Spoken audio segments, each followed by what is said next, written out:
Astaghfirullah. Bismillahirrahmanirrahim. Assalamualaikum warahmatullahi wabarakatuh.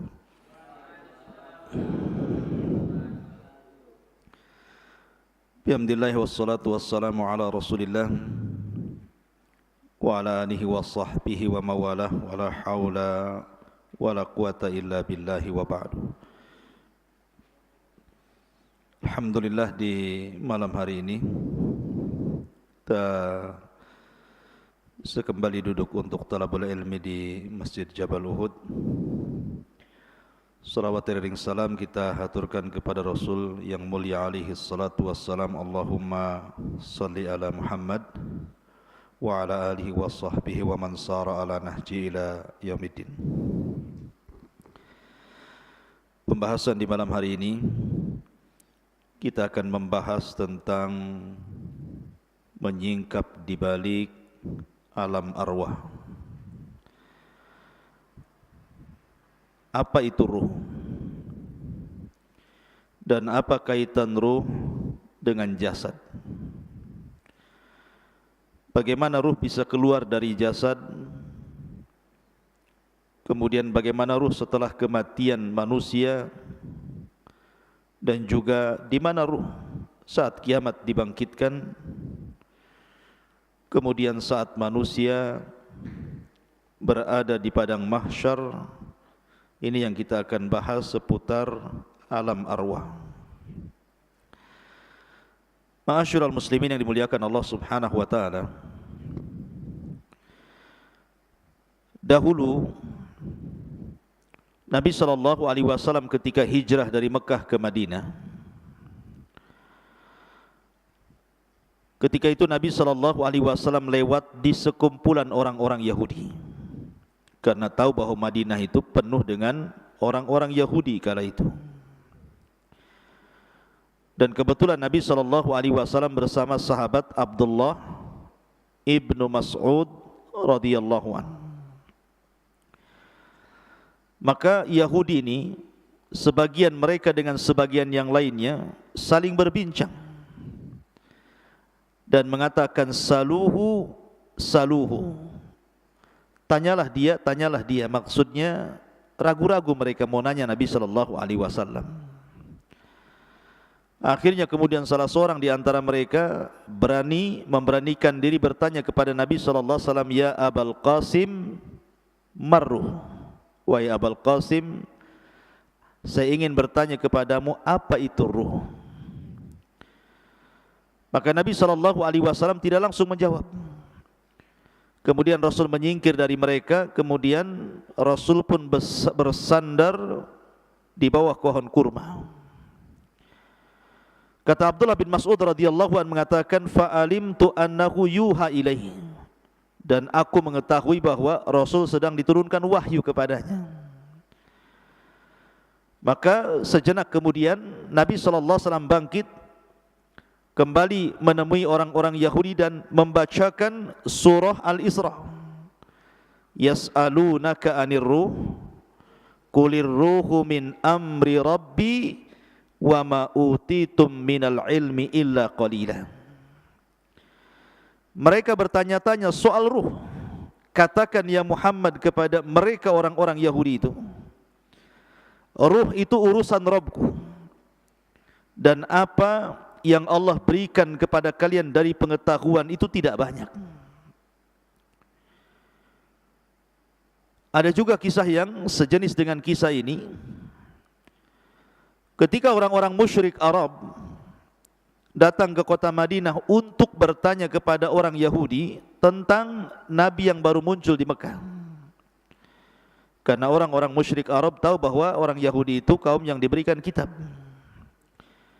Mereka minta pendapat tentang kemunculan Nabi yang ada di Mekah itu kepada orang-orang Yahudi Madinah. Maka orang-orang Yahudi Madinah mengatakan kepada orang-orang musyrik Arab, tanyalah kepada orang yang ngaku Nabi di daerahmu itu 3 soalan. Kalau dia sanggup menjawab, memang dia seorang nabi. Kalau dia tidak sanggup menjawab, dustakan kenabiannya. Lah salah satu pertanyaan yang diajarkan orang Yahudi kepada orang-orang musyrik, tanya kepada orang yang ngaku nabi di daerahmu itu, apa itu ruh? Akhirnya kemudian ditanyakan kepada Rasul dan turunlah surah Al-Isra ayat 85. Mereka bertanya-tanya soal ruh, katakan ya Muhammad, ruh itu urusan Rabbku. Dari sini menunjukkan bahwa ruh itu tidak ada yang tahu bentuknya seperti apa. Tidak ada yang tahu.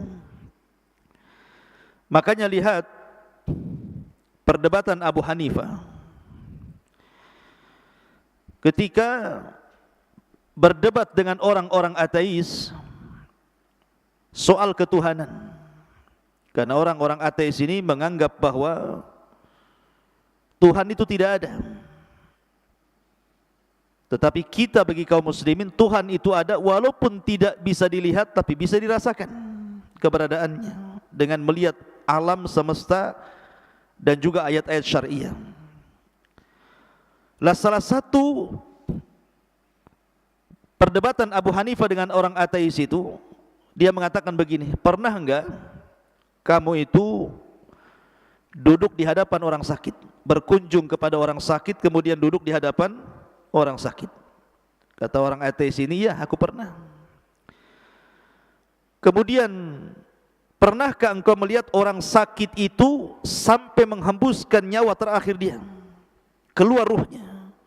Dia mengatakan, pernah. Kemudian kamu tahu kematiannya? Iya. Betul kamu tahu ketika ruh keluar dari mulutnya? Kalau itu, aku tidak pernah melihat. Kalau engkau mengatakan bahwa kamu tidak bisa melihat ruh saat dia kematian, bagaimana mungkin engkau mensifati Allah Subhanahu wa taala? Artinya bahwa di sini ikhwatu fiddin, ruh itu tidak bisa dilihat.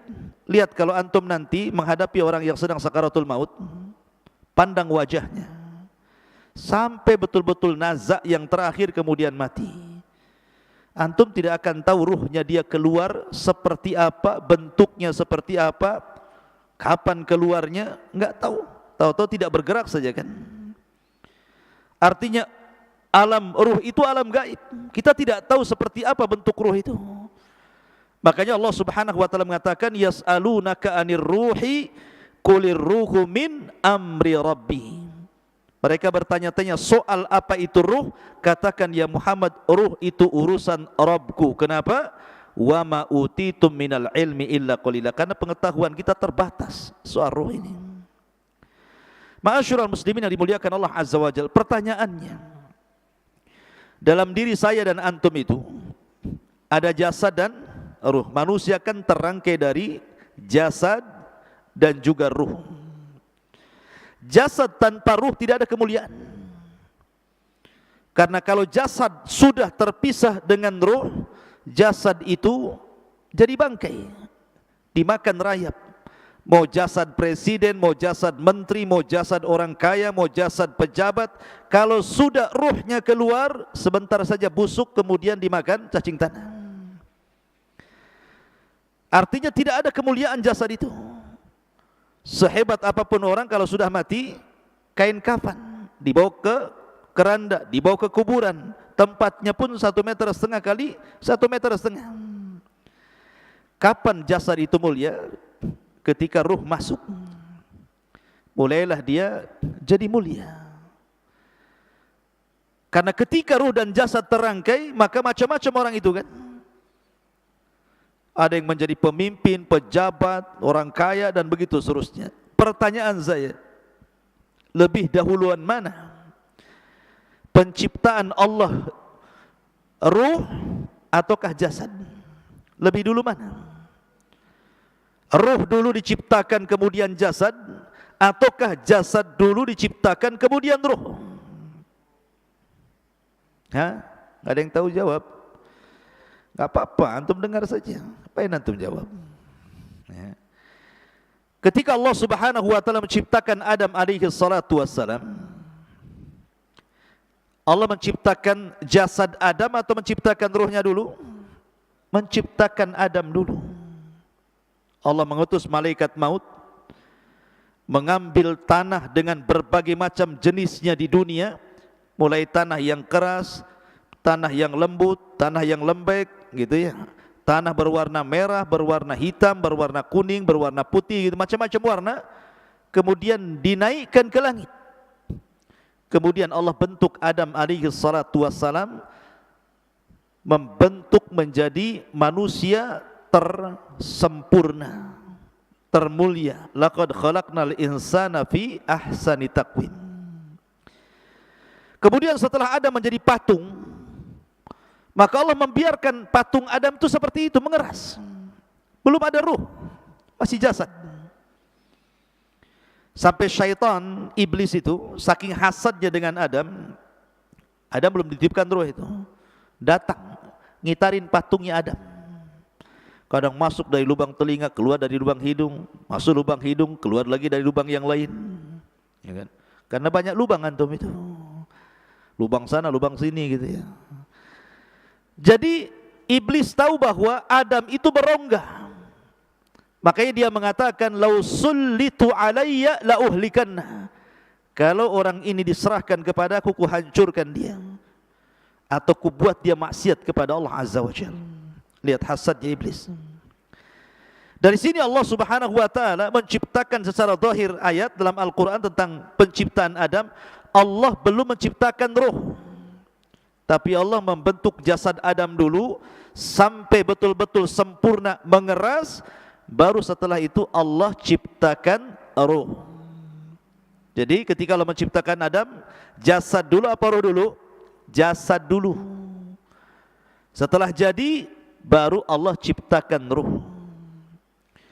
Setelah Allah ciptakan ruh, baru Allah masukkan ruh itu ke jasad Adam.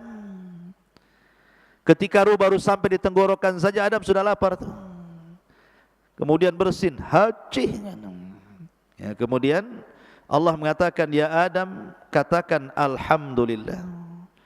Maka Adam mengatakan alhamdulillah. Maka Allah mengatakan, yarhamuka rabbuk. Kemudian ruh masuk lagi ke badan Adam, mulai tangan bergerak tuh. Di sampingnya ada pohon berbuah-buahan, dia maunya ngambil saja itu, padahal belum sampai jejak ke kaki ruhnya itu. Makanya manusia itu tercipta tergesa-gesa seperti abina bapak kita Adam.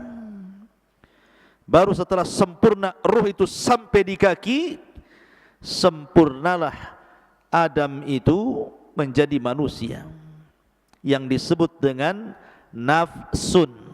Ada ruh, ar-ruhu, ada an-nafsu dalam bahasa Arab. Kalau ruh ya ruh, kalau nafsu itu jiwa. Dan jiwa itu artinya terangkainya ruh dengan jasad, dalam bahasa Arab disebut nafsun. Kalau ruh, ruh saja. Kalau jasad, jasad saja. Kalau sudah nyatu disebut nafsun. Ya ayyutuhan nafsul mutmainnah, wahai jiwa yang tenang. Karena ruhnya masih dalam jasad.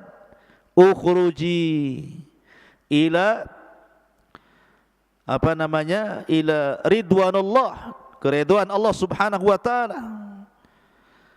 Ma'asyiral muslimin yang dimuliakan Allah, ini kalau binisbah dengan Adam, bahwa ruh itu diciptakan sebelum atau setelah? Setelah Adam diciptakan.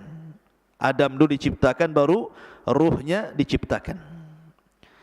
Tetapi kalau kita selain Adam alaihi salatu wassalam, dibalik, ruhnya dulu diciptakan, baru kita diciptakan. Ya.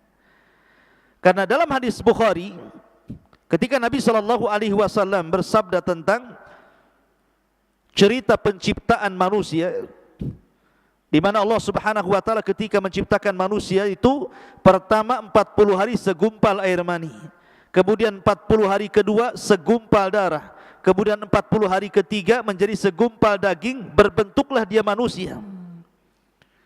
Kalau dihitung berarti 4 bulan. 30 kan, 40 satu bulan kan 30 hari. Berarti 40 segumpal mani, 40 segumpal darah, 40 segumpal daging. Berarti pas 4 bulan usia janin itu sudah membentuk manusia. Dari sini Allah mengutus malaikat yang memang menghantarkan ruh. Kemudian dimasukkan ruh itu, kemudian dicatat rizkinya, dicatat amalannya, dicatat celakanya, dicatat kebahagiaannya, semua dicatat di situ. Maka dari sini kata para ulama, kalau Adam alaihi salatu wasallam diciptakan dulu jasadnya, baru kemudian ruhnya setelahnya diciptakan. Tapi kalau kita diciptakan dulu ruhnya, baru diciptakan jasadnya. Begitu kata para ulama. Kenapa demikian? Karena ketika Allah Subhanahu wa taala menciptakan Adam, kemudian Adam sudah berbentuk manusia, ada jasad dan ruh, Allah mengusap zahra Adam. Pundaknya Adam diusap di sini. Ya. Lah ketika Allah Subhanahu wa taala mengusap pundaknya Adam, apa yang terjadi? Fa akhraja min dhahri Adam kullu nasmatin min dzurriyyatihi min khalqihi ila yaumil qiyamah. Dalam hadis Rasul, kemudian keluarlah dari pundak Adam ini, punggung Adam ini, ruh-ruh dari zuriyahnya Adam, dari anak cucunya Adam. Zuriyah diambil dari kata-kata dzarrah. Dzarrah itu semacam semut, bahkan lebih kecil dari semut, kecil, tidak nampak. Ya. Jadi keluar ruhnya dari situ, dan itu kelak akan menjadi anak cucu Adam. Lah kemudian suatu ketika Adam melihat dari ruh-ruh yang keluar dari pundak Adam itu, dan itu nanti akan menjadi anak cucu Adam alaihi salatu wassalam, melihat salah satu di antara mereka ada yang bercahaya dahinya.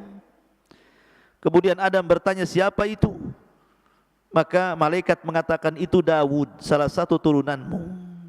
Karena takjubnya Adam, berapa usianya? 60 tahun. Pendek kali, ku tambah umurku atau usiaku 40 tahun, genapkan 100 tahun dia.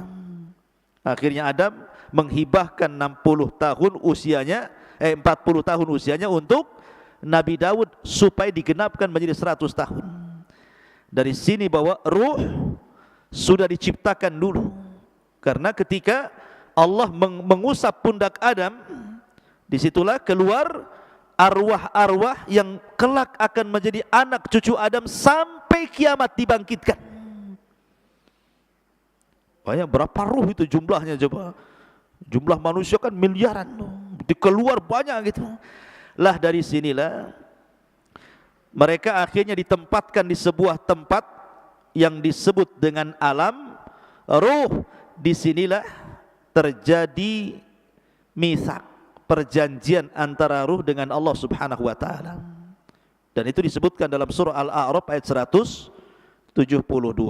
Wa id akhadha rabbuka min bani Adam min duhurihim dzurriyyatahum wa ashhadahum ala anfusihim alastu bi rabbikum qalu bala syahidna an taqulu yaumal qiyamati inna kunna an hadza ghafilin.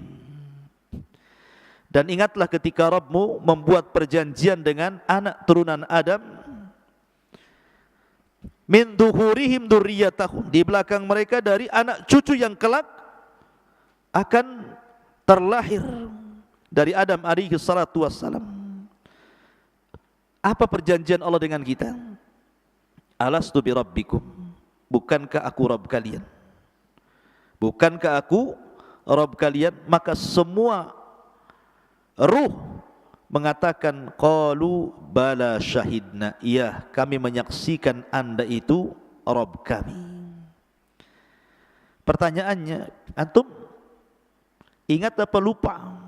Atau pura-pura lupa bahwa antum pernah mengatakan di hadapan Allah, qalu bala, ya kamu adalah Tuhanku? Pasti enggak ingat. Mana ingat antum? Utang aja enggak ingat, mau ini pula gitu ya. Kenapa enggak ingat? Karena ingatan manusia itu terbatas, sebagaimana pandangan manusia terbatas, pendengaran manusia terbatas, akal pun terbatas, langkah kaki pun terbatas, kecuali pakai motor ya, pakai pesawat. Tapi coba jalan kaki sampai di mana antum kuatnya? Ada pengkor. Pandangan kita terbatas, kita tidak bisa menembus sampai Batam Center dari sini.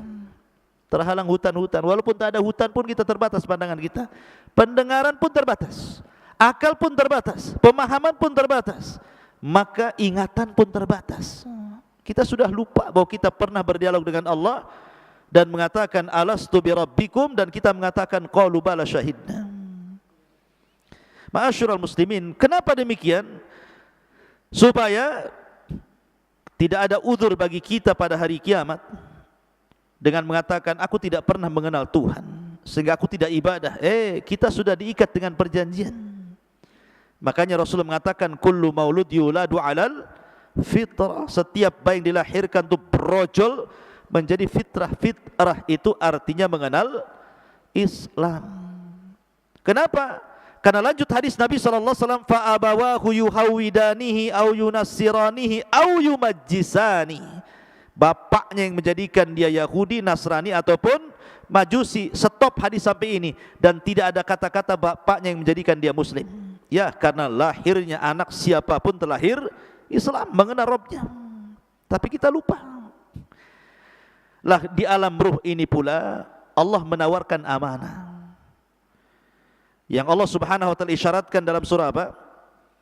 Inna aradnal amanata 'alas samawati wal ardi wal jibal fa abaina an yahmilnaha wa ashfaqna minha wa hamalahal insan innahu kana zaluman jahula. Sesungguhnya kami telah menawarkan amanah. Kapan amanah ditawarkan? Ketika di alam ruh. Allah menawarkan amanah ini. Pertama, ditawarkan ke langit, ditawarkan ke bumi, ditawarkan ke gunung-gunung. Semua menolak amanah itu. Kemudian Allah menawarkan amanah di alam ruh kepada ruh-ruh turunan Adam itu. Tiba-tiba kemudian manusia pun siap memikul amanah itu. Makanya Allah mengatakan sungguh manusia itu amat sangat zalim dan amat sangat bodoh. Gunung saja menolak, langit saja menolak, bumi saja menolak, manusia pula yang lemah menerimanya. Walaupun penafsiran amanah dalam ayat ini berbagai macam ya. Apa yang dimaksud amanah yang Allah tawarkan kepada kita di alam ruh itu? Ada yang mengatakan amanah di sini artinya at-ta'atu wal faraid, ketaatan dan melaksanakan kewajiban. Ada yang mengatakan amanah di sini artinya seperti pendapat Abdullah ibn Mas'ud, artinya solat, zakat, puasa, haji. Kemudian membenarkan hadis, jujur dalam berkata, kemudian membayar hutang, adil dalam timbangan, kemudian juga amanah ketika dititipkan sesuatu barang kepadanya. Ada juga yang mengatakan bahwa amanah di sini artinya al-farju, kemaluan. Bahwa kita diberikan kemaluan sehingga harus amanah. Jangan digunakan untuk berzina, tetapi dihalalkan dengan cara menikah. Ada juga yang mengatakan amanah di sini artinya as-saum, puasa. Wal ghuslu minal janabah, mandi setelah junub. Ada juga yang mengatakan amanah di sini artinya amanah, orang itu amanah, tidak khianat gitu ya. Intinya bahwa banyak penafsiran amanah, tapi yang jelas dialog ini sebagian para ulama mengatakan terjadi kapan? Di alam ruh. Dialog ini terjadi di alam ruh. Ma'asyiral muslimin yang dimuliakan Allah Azza wa Jalla. Taib. Setelah kita tahu sedikit tentang alam ruh, lalu ruh ini kapan keluar? Kan pertama ruh menyatu dengan jasad. Kemudian kita dilahirkan ke dunia menjadi jiwa yang menyatunya ruh dengan jasad. Maka suatu ketika ruh ini akan keluar saat kematian. Bagaimana ruh keluar dari jasad kita, ikhwan? Ada hadis Bara' bin Azib radhiyallahu an. Jadi Bara' bin Azib ini bercerita suatu ketika kami, kata Bara' bin Azib, keluar bersama Rasul hendak mengebumikan salah seorang jenazah. Ketika sampai di kuburan, orang yang gali kuburan itu belum selesai. Orang yang gali kuburan itu belum selesai. Lah karena belum selesai orang yang menggali kuburan itu, Nabi SAW memberikan nasihat kepada sahabat yang ada di sekitar kuburan itu. Kemudian Nabi SAW menceritakan tentang kematian seorang mukmin dan kematian seorang kafir. Coba perhatikan bagaimana ruh keluar dari jasadnya seorang mukmin dan bagaimana ruh keluar dari jasadnya orang kafir. Kata Nabi SAW, innal abdal mu'min idza kana fi inqita'in minad dunya wa iqbalin minal akhirah, apabila hamba mukmin ini hendak terputus dari dunia dan menghadap akhirat, nazala ilaihi malaikatun minas sama bidul wujuh, maka akan turun malaikat dari langit, wajahnya sangat putih, ka'anna wujuhahumus syamsu, seperti wajahnya malaikat ini seperti matahari.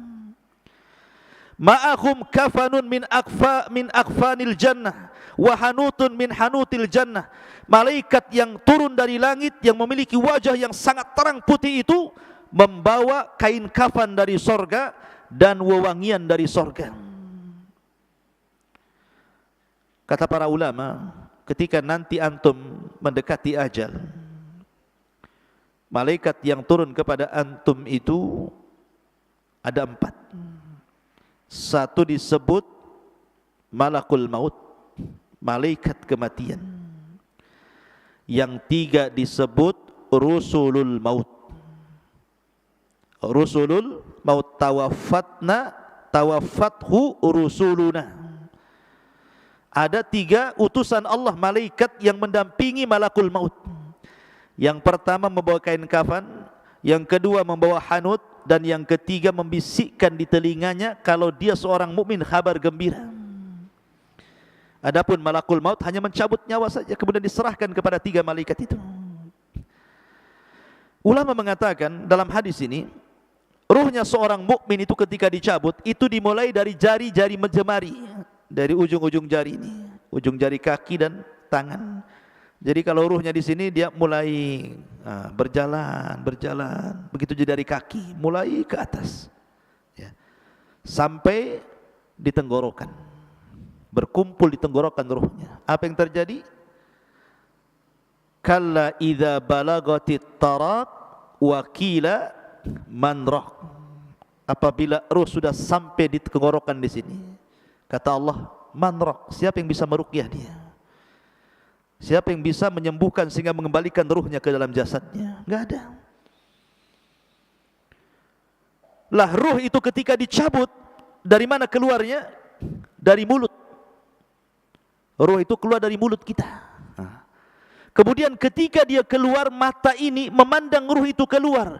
Makanya Rasul mengatakan, apabila ruh dicabut, tabi'ahul basar, pandangan kita mengikutinya. Makanya setiap orang yang mati pasti melotot matanya. Makanya antum kalau melihat orang mati melotot, cepat antum tutup, takut menakutkan orang. Kata Nabi SAW, ruhnya mukmin itu apabila keluar seperti tetesan air yang terakhir keluar dari mulut teko. Min famis siqa, kata Rasul. Kalau saya boleh analogikan, ikhwan, kalau antum punya teko, isinya banyak airnya, kemudian antum tuangkan, tentu air yang pertama keluar itu deras sekali, karena masih penuh masalah tekonya. Kalau dituangkan tuh pasti deras dia, kayak model pancuran kan gitu ya. Coba kalau seandainya di teko itu tinggal 1 tetes, kemudian antum tuangkan, pasti dia tidak akan mengalir deras, pasti akan sedikit mengalir sampai di ujung teko, kemudian menggantung dulu, kemudian baru netes gitu ya. Artinya bahwa ruhnya seorang mukmin itu keluar seperti tetesan terakhir dari mulut teko, pelan tapi pasti, pelan, kemudian keluar dari mulutnya. Ketika itu malaikat yang menghibur jasadnya seorang mukmin ini mengatakan, Ya ayyatuhar ruhul, ya ayyatuhan nafsul mutmainnah, irji ila rabbiki radiyatan mardiyah. Wahai jiwa yang tenang, keluarlah pelan-pelan menuju keridhaan Allah Subhanahu wa taala. Maka ketika betul-betul keluar, maka ruh itu kemudian naik ke langit. Sudah terpisah alamnya, dia kembali keluar dari jasad. Lah ruh ini langsung ketika sudah ditangkap oleh malaikat maut, sudah dikeluarkan, maka diserahkan kepada malaikat yang membawa kain kafan dan harut dari sorga. Langsung dikain kafani, kemudian dibaluri minyak wangi, kemudian diangkat ke langit. Kemudian langit pertama, dia mengetuk pintu. Kata penjaga langit pertama, siapa? Fulan bin Fulan. Siapa yang dibawa? Ruhnya Fulan ibn Fulan. Karena dia ruhnya orang baik, maka malaikat yang ada di langit semuanya memujinya. Kemudian dibukalah pintu langit pertama, kedua, ketiga, keempat, kelima, ketujuh. Dia melintasi langit yang ketujuh. Kemudian diberjumpakan dengan Allah Subhanahu wa taala, dan Allah katakan kepada ruh orang mukmin ini, letakkan catatannya fil illiyin, tapi kembalikan ruhnya ke dalam jasadnya. Maka catatannya naik sampai di tempat yang paling tinggi di sorga, kemudian ruhnya dikembalikan ke bumi. Ketika ruhnya dikembalikan ke bumi, ada yang mengatakan batas ruh naik ke langit itu sebatas ketika dia mulai dimandikan, mulai dikafankan, kemudian dikuburkan, ruh itu kembali ke dalam kuburan. Kemudian Allah satukan kembali ruh itu dengan jasad di alam kubur itu. Ketika itu dia baru sadar karena terjadi himpitan dhaghtah alam kubur. Jadi alam kubur menyempit. Kuburan itu menyempit sehingga kalau dia jasadnya orang kafir bisa remuk itu badan dan tulang-tulang itu. Tetapi himpitan bumi, ketika orang dimasukkan ke dalam kuburan itu, kalau dia seorang mukmin seperti dipeluk oleh ibunya. Kalau ada bayi dipeluk sama ibunya rapat-rapat gitu, seperti itu rasanya. Karena kita diciptakan dari tanah, kembali ke tanah, maka seolah-olah tanah itu bagi ibu kita. Tapi ingat, kalau jasadnya orang kafir, maka diremukkan dengan tanah semua tulang-tulangnya. Ma'asyiral muslimin, inilah yang dikatakan Rasul, seandainya ada yang selamat dari himpitan kuburan, maka tentu yang selamat adalah bayi ini. Tapi bayi ini pun tidak akan selamat dari himpitan kuburan. Dalam riwayat, kalaulah ada yang selamat dari himpitan kuburan, tentu yang selamat adalah Sa'd bin Mu'adz, karena saat kematiannya arsy Allah berguncang. Tapi Sa'ad bin Mu'adz pun tidak selamat dari himpitan kubur. Lah setelah itu baru datang dua malaikat yang disebut dengan Munkar dan Nakir. Lah Munkar dan Nakir ini membawa fitnah yang disebut dengan fitnah kubur. Kemudian dia mengatakan, man rabbuk, siapa Rabbmu? Kemudian juga setelah ditanya siapa Rabbmu, kemudian wa man nabiyuk, siapa nabimu? Atau ma taqulu bihadzal rajul, apa yang kau katakan terhadap orang ini, maksudnya Nabi sallallahu alaihi wasallam. Kemudian wa madinuk, apa agamamu? Karena dia seorang yang beriman, tentu gambarannya seperti yang di dalam Al-Qur'an, yutsabbitullahu alladhina amanu bil qauli tsabit fil hayatid dunya wal akhirah. Akan mantap jawabannya. Dia mengatakan Rabbi Allah, Rabbku Allah. Ketika ditanya bagaimana pendapatmu tentang orang ini, maksudnya Rasul sallallahu alaihi wasallam, dia mengatakan huwan nabi, dia nabiku Muhammad sallallahu alaihi wasallam. Ketika ditanya wa madinuk, apa agamamu, maka dia dengan terangnya mengatakan diniyal Islam, agamaku Islam. Dia berhasil menjawab. Apabila berhasil menjawab yang terjadi, maka Allah berfirman, an sadaqa abdi, hambaku telah benar. Hambaku telah benar. Karena telah benar, bukakan pintu sorga. Bayangkan dari kuburan dibuka pintu sorga, langsung ke sorga. Hembuskan angin dari sorga ke kuburannya. Bawa pakaian dari sorga, bawa makanan dari sorga, bawa minuman dari sorga. Bentangkan kuburannya seluas maddal basar, seluas-luasnya sampai tidak terkira. Kemudian didatangkan angin dari sorga, makanan dari sorga, pakaian dari sorga, minuman dari sorga. Kemudian dia pun masuk ke alam yang disebut dengan nikmat kubur.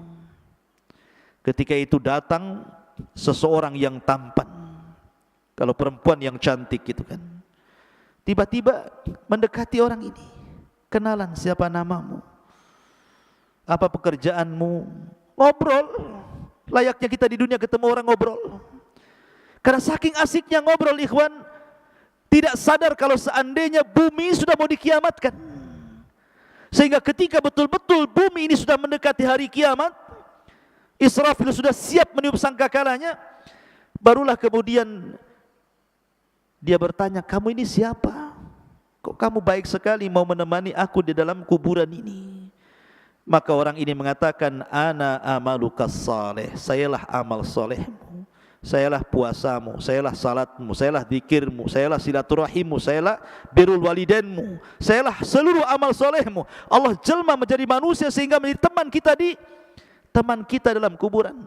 Ikhwan, kalau antum di penjara sendiri stres, tapi kalau ada kawannya minimal ngurangi stres. Adam saja diberikan sorga dengan berbagai macam nikmatnya, belum dikatakan sempurna kecuali diberikan kawan, diciptakan Hawa baru masuk ke sorga. Jadi ikhwatu fillah muliakan Allah Azza wa Jal, tetapi ruhnya seorang kafir, lihat bagaimana hadisnya. Adapun ruh seorang kafir, ketika idza kana fi inqita'in minad dunya wa iqbalin minal akhirah, nazala ilaihi minas sama'i malaikatun ghiladun shidadun sudul wujuh ma'ahu almasuhu minan nar. Subhanallah. Kalau seandainya orang fajir, orang kafir, orang fajir, orang jahat ini mati, hendak meninggalkan dunia dan menghadap akhirat, maka turun dari langit itu malaikat yang ghilad, syidad, yang sangat keras, yang sangat jahat. Sudul wujuh, wajahnya hitam, kelam, gosong, dan membawa kain kafan dari neraka yang sangat busuk baunya. Kemudian dia pun duduk di samping orang yang mau ihtidar, mau mati dari orang kafir ini. Maka malaikat yang jelek rupanya ini langsung meneriakkan di telinganya, ya ayyatuhan nafsul khabithah ukhruji ila sakhatim minallahi wa ghadabih. Hei jiwa yang buruk, keluar kau kepada kemurkaan Allah dan laknatnya, keluar kamu. Coba kalau saya buat analogi, antum ada di rumah, tiba-tiba di luar rumah ada yang berteriak, keluar, keluar Noval, mau enggak uang 1 miliar? Keluar enggak antum? Keluar. Pal, keluar, kubunuh kau. Keluar enggak? Keluar tapi lewat belakang, lari. Ya kan? Jadi ruhnya seorang mukmin seperti tadi teriakin, keluarlah, ini saya kasih uang 1 tumpuk 1 miliar, pasti dia keluar enak. Tapi kalau kemudian ditakut-takuti, dia nggak mau kan keluar, maka ruhnya orang kafir kan ditakut-takuti dan mengatakan, ukhruji ya ayyatuhan nafsul khabitha ukhruji ila saghati minallahi wa ghadabi. Dia kan ditakut-takuti malaikat ini. Maka orang ini tidak mau keluar ruhnya, maka dicabut paksa. Kata Nabi SAW seperti apa? Seperti pisau yang bengkok, kayak celurit. Kemudian dimasukkan ke kambing wol. Antum tahu kambing wol itu kan bisa 1 jengkal tuh. Ininya bulunya kan, kambing wol itu besar. Apalagi kalau sudah jarang dimandikan itu udah brekele itu, rambutnya itu nempel satu dengan yang lainnya itu. Jadi ketika rambut kambing ini banyak, dimasukkan pisau yang berbengkok gini ya, safud dalam hadis itu. Kemudian setelah nempel begini, disiram rambutnya, langsung gini. Jadi susah jadinya pisaunya ini. Kira-kira kalau seandainya pisau yang dimasukkan ke bulu wol kemudian disiram, kemudian dipaksa begini, apa enggak rontok semua bulunya tuh? Lah Rasul mempermisalkan ruhnya orang kafir ketika dicabut itu seperti itu. Seperti senjata yang bengkok dimasukkan di bulu kambing wol, kemudian disiram, kemudian dipaksa, rontok semua bulunya, rontok semua persenjaannya, sakit yang luar biasa. Tapi tetap dia harus keluar. Ketika dia keluar, diserahkan kepada malaikat yang membawa kain kafan dari neraka yang sangat busuk itu. Dia pun tidak tahan di situ, ruhnya itu diangkat ke langit. Malaikat semua tersakiti dengan ruh ini karena baunya. Ini ruh siapa? Bau busuk sekali. Semua menyingkir malaikat itu, tidak ada yang mau mendekat. Ketika kemudian penjaga langit pertama diketuk supaya ruh ini naik ke langit, enggak mau dibukakan sama sekali. Enggak mau dibukakan. Dari sini Allah Subhanahu wa taala berfirman dalam Al-Qur'an, la tufattahu lahu abwabus sama wa la yadkhulunal jannah hatta yalijal jamalu fi sammil khiyat. Ketika ruhnya orang kafir naik ke langit pertama, la tufattahu lahu abwabus sama. Allah atau malaikat tidak ada satupun yang membuka pintu-pintu langit. Bahkan dia akan masuk neraka. La tufattahu lahum abwabus sama wa la yadkhulunal jannah, dan dia tidak akan masuk surga orang kafir itu hatta yalijal jamalu fis samil khiyat, sampai ada cerita unta masuk ke liang jarum, kata Allah. Liang jarum seberapa? Jarum liangnya kecil, unta besar. Gimana masuk ke liang jarum? Gimana caranya? Dijadikan benang dulu untanya baru bisa masuk.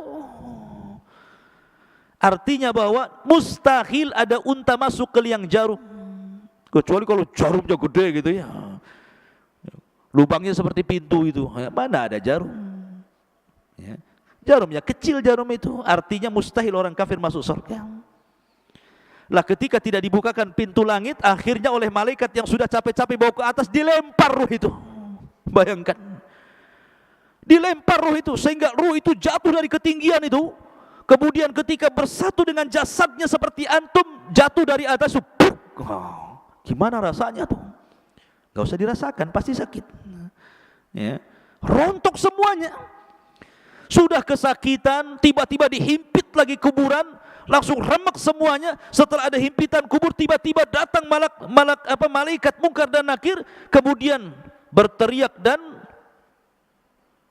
menekan suaranya, man rabbuk, siapa Rabbmu? Enggak, kaget dia ya. Wa man nabiyuk, siapa nabimu? Wa madinuk, apa agamamu? Makanya dia lagi pusing, lagi merasakan sakit, dia hanya mengatakan ha la adri. Fayaqulan ha la adri, saya tidak tahu. Aqulu kama qalan nas wa fa'altu kama fa'alan nas. Aku hanya mengikut-ikut orang saja, enggak tahu. Maka dia pun akan dicambuk oleh malaikat. Kalau seandainya cambukan itu dicambukkan ke gunung Uhud, maka cukup menghancurkan Uhud itu. Bagaimana kalau dicambukkan ke jasad manusia? Turuhnya seorang kafir itu. Ma'asyiral muslimin yang dimuliakan Allah Subhanahu wa taala. Jadi kalau saya ringkas dari hadis Bara' bin Azib ini, pertama, keluarnya ruh seorang mukmin dari jasad seorang mukmin. Yang kedua, ruh ini dibawa ke langit oleh malaikat. Kemudian yang ketiga, dikembalikan ruh ke dalam jasadnya. Begitu juga ruhnya orang kafir, itu saat kematian. Lalu setelah kemudian masuk ke alam kubur, apakah azab kubur itu birruhi wal jasad, menyatunya ruh dan jasad, ataukah ruh saja? Maka Syekhul Islam Ibnu Taimiyah rahimahullahu taala mengatakan bahwa azab kubur itu yang rajih menurut ahli sunnah wal jamaah, dan ini menyelisih pendapat orang-orang Mu'tazilah dan ahli kalam, bahwa yang rajih wallahu alam adalah ruh dan jasad dijadikan satu. Walaupun ketika di dunia jasad itu utama, ruh itu mengikut. Kalau di alam kubur ruh utama, jasad itu mengikut. Karena alamnya sudah beda, alam gaib bagi kita dengan kuburannya. Jadi yang penting ruhnya. Tetapi kalau ingin merasakan sakit, makanya disatukan dengan jasadnya supaya dia merasakan bagaimana siksaan itu, sakitnya luar biasa. Maka baru disatukan jasad dengan ruh, dan itu pendapat yang kuat bahwa alam kubur terjadi birruhi wal jasad, ruh dengan jasad. Walaupun ada pendapat ruhnya saja, karena jasad pasti akan dimakan cacing tanah, akan hilang, kemudian akan hancur. Ma'asyiral muslimin yang dimuliakan, ada yang mengatakan tentang masalah di mana ruh itu dalam kuburan. Imam Malik rahimahullahu taala mengatakan bahwa kalau dia ruhnya seorang mukmin, maka ruh itu sesuka dia akan keluar masuk surga. Jasadnya tetap di kuburan, sementara ruhnya itu keluar masuk surga. Ada juga pendapat Ka'ab Ibn Akhbar mengatakan ruhnya seorang mukmin akan diletakkan di langit ketujuh di Iliyin. Adapun ruhnya orang kafir akan diletakkan di Sijin, di bawah bumi yang paling dasar.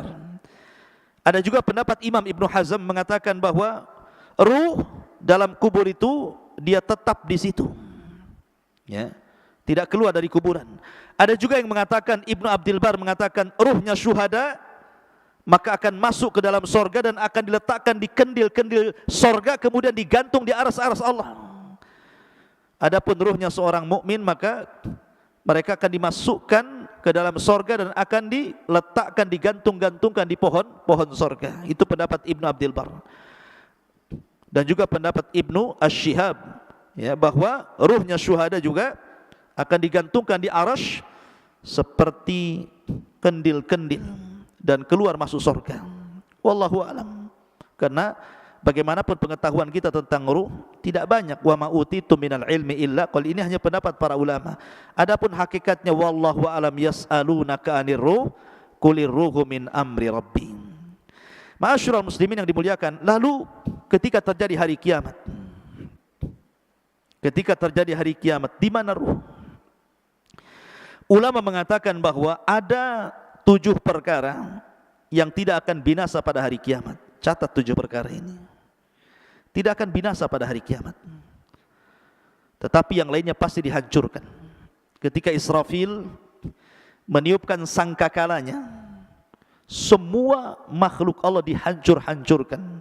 Bumi dihancurkan, gunung dihancurkan, lautan dihancurkan, langit dihancurkan, bintang dihancurkan, matahari, dan begitu seterusnya.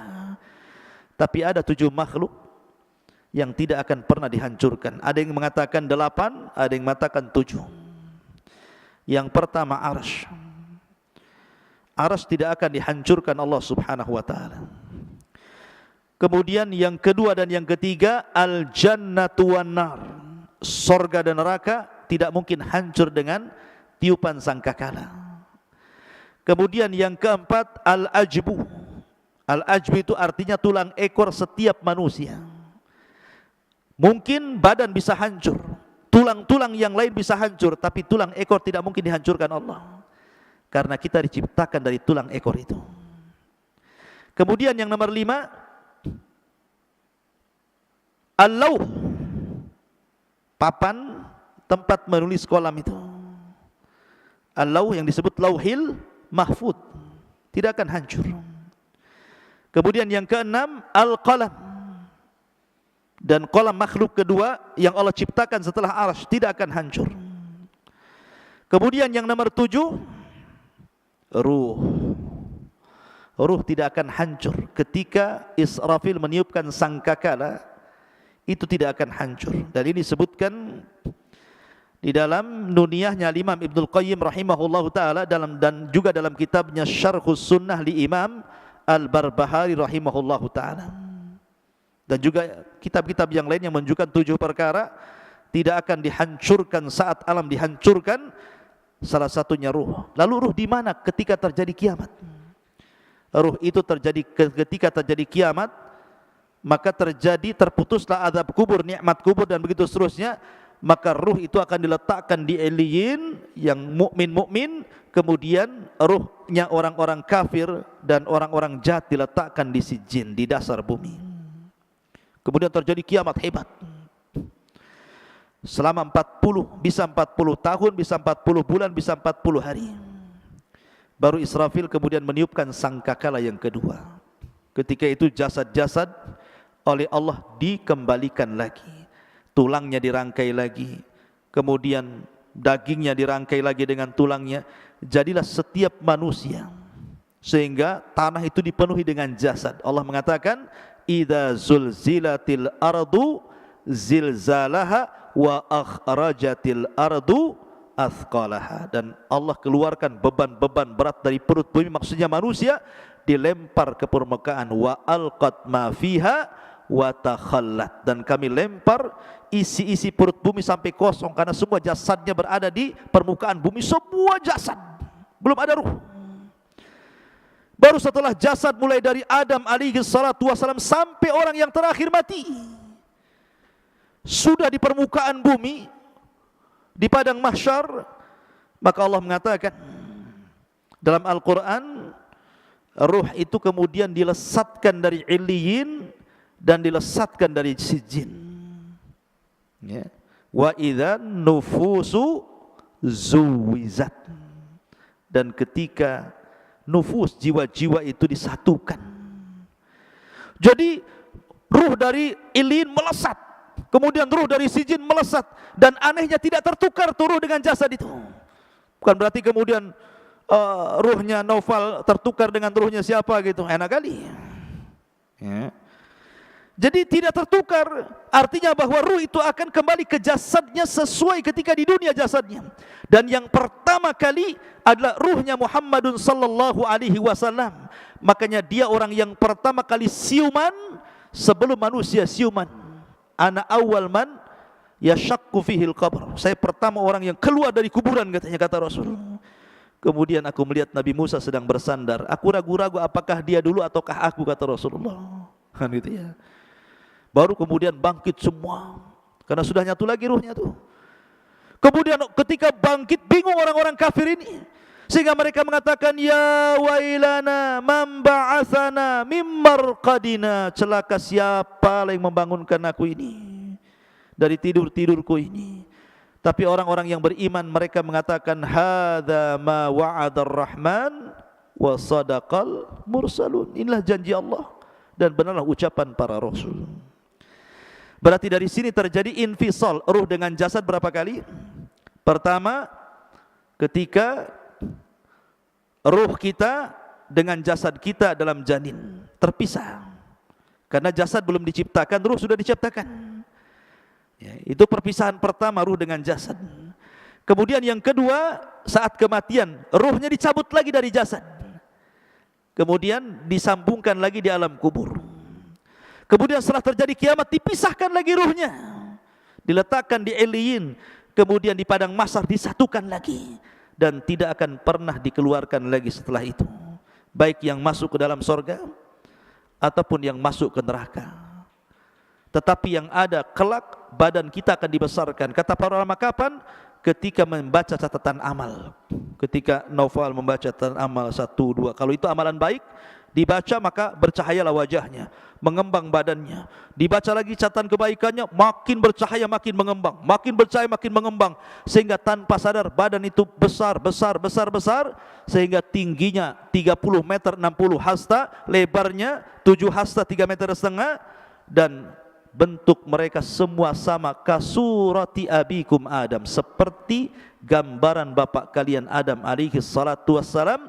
Tuluhu sittuna dira'ah, panjangnya tingginya 60 hasta atau 30 meter. Barulah disitulah mereka menitis titian siratal mustaqim, wallahu alam, sampai akhirnya yang berhasil masuk surga itu karena amalan dan ketaatannya, yang tidak berhasil karena perbuatan maksiat dan dosanya. Wallahu alam bisawab. Inilah diantara alam arwah. Subhanakallah bihamdika asyhadu an la ilaha illa anta astaghfiruka wa atubu ilaik. Allahu ta'ala. Assalamualaikum warahmatullahi wabarakatuh.